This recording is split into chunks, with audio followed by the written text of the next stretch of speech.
Hi guys, welcome back my YouTube channel crazy Hesa. അപ്പോൾ ദേ നമ്മൾ അടുത്തൊരു ഫ്രൈഡേ അടിച്ചു പൊളിക്കാൻ വേണ്ടി നമ്മൾ പൊയ്ക്കൊണ്ടിരിക്കുന്നത് തായ് കേവ് എന്ന് പറയുന്ന ഒരു സ്പോട്ടിലേക്കാണിത്.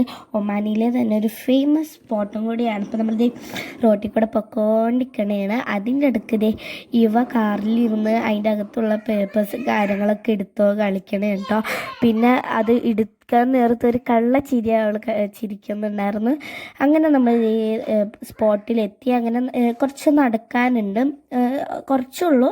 ഇങ്ങനെ നടന്ന് പോകുമ്പോൾ ഇവിടെയൊക്കെ എന്താ പറയുക, ഇതൊരു ഉൽക്ക വീണ് വന്ന ഒരു ഗുഹ പോലെയാണെന്നാണ് പറയപ്പെടുന്നത്.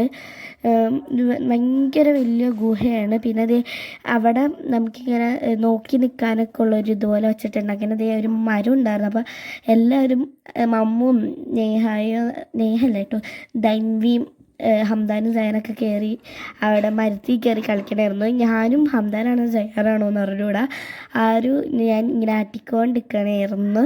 ഞാനിത് കണ്ടിട്ടുണ്ടായിരുന്നില്ല വന്നപ്പോൾ. അതിന് പിന്നെ അവൻ ആട്ടി കഴിഞ്ഞ് ഞങ്ങളൊന്ന് നോക്കിയപ്പോഴാണ് ഇതൊരു വലിയൊരു ഗുഹയാണ് കേട്ടോ.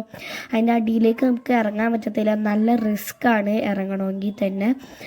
ഉൽക്ക വീണ് വന്ന ഒരു വലിയൊരു റൗണ്ടിൽ വന്നേക്കുന്നതാണ് ഇത്. വർഷങ്ങൾക്ക് മുമ്പാട്ടോ ഈ ഒരു ഇത് വന്നേക്കുന്നത്, ഉൽക്ക വീണത്. പിന്നെ നമ്മൾ കുറേ നേരം നമ്മൾ അവിടെ നിന്നു. പിന്നെ ഫോട്ടോസും കാര്യങ്ങളൊക്കെ ഉണ്ട്, എടുത്തു. പിന്നെ അവിടെ ഊഞ്ഞാലോ, ഞാൻ നേരത്തെ പറഞ്ഞല്ലോ, ഊഞ്ഞാലോ എല്ലാം കെട്ടിയിട്ടുണ്ടായിരുന്നു. അങ്ങനെ ഇരുന്ന് കളിച്ച്. പിന്നെ അതേ അച്ചു അവിടെ മരത്തുമ്മ കയറി ഇരുന്ന്. പിന്നെ അതേ ഞങ്ങളെല്ലാവരും കൂടി ഇരുന്ന് ഫോട്ടോ ഒക്കെ എടുത്തു. പിന്നെ നമ്മൾ വേറൊരു സ്ഥലത്ത് വന്നേക്കുന്നതാണ്. ഞങ്ങൾ നൈറ്റായിട്ടോ അവിടെ നിന്ന് ഇറങ്ങിയപ്പോൾ തന്നെ. ഇതൊരു പാർക്കാണ്. ഈ പാർക്കിൻ്റെ പേര് വന്നിട്ട് ഇർബാത്ത് പാർക്ക് എന്നാണ് കേട്ടോ. ഇവിടെ നല്ല കാറ്റായിരുന്നു. നിങ്ങൾക്ക് ആ മരം കണ്ടുകഴിഞ്ഞാൽ തന്നെ മനസ്സിലാവും അതിൻ്റെ ഒരു കാറ്റ്. പിന്നെ ഇവിടെ മേഘം കണ്ടോ, നല്ല ഭംഗിയായിരുന്നു കാണാനായിട്ട്. ഞാൻ അവിടെ നിന്ന് ഒരു വീഡിയോ ഒക്കെ എടുത്തിട്ടുണ്ടായിരുന്നു. അതൊക്കെ ഞാൻ ഇതിലിട്ടിട്ടുണ്ടെന്ന് തോന്നുന്നു. പിന്നെ അവിടെ നല്ല രസമായിരുന്നു. പിന്നെ അവിടെ തന്നെ ഒരു ബീച്ച് ഉണ്ടായിരുന്നു താഴത്ത്. അപ്പോൾ അതിൻ്റെ തിരമാലടിക്കുന്ന ആ സൗണ്ടും ആ കാറ്റും ആ തണുപ്പും എന്ത് രസമായിരുന്നു എന്നറിയാം. പിന്നെ എൻ്റെ സൗണ്ട് പോയേക്കണത്, എനിക്ക് കുറച്ച് ഫീവറും തുമ്മലൊക്കെ ആയിരുന്നു. അതുകൊണ്ട് തന്നെ സൗണ്ട് പോയേക്കണേണ് എൻ്റെ.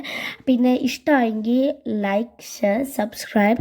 അപ്പോൾ ഇനി ഒമാനിലെ വീഡിയോസായിട്ട് വരുന്നതാണ്. അതുവരെയും ബൈ.